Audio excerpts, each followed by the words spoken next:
Paradoxalement, ce sont les civilisations nomades du nord et du nord-ouest du Mexique, considérées comme les plus déprédatrices, qui exprimèrent le mieux ce sentiment de respect vis-à-vis de la nature. Le paradoxe n'était qu'apparent.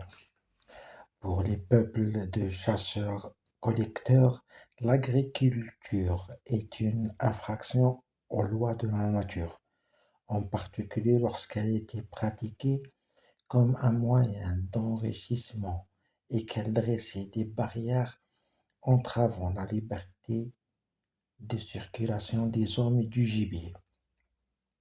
Il n'y a aucun doute que l'idée de la propriété foncière était ce qui différenciait le plus les Amérindiens et les Européens.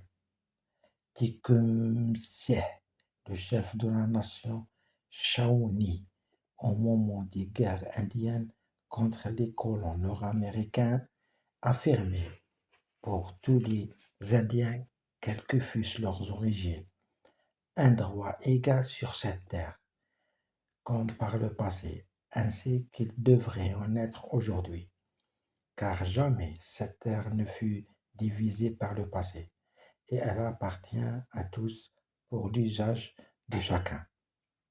Le respect des peuples indiens pour la terre était beaucoup plus qu'une idée, c'était un lien charnel.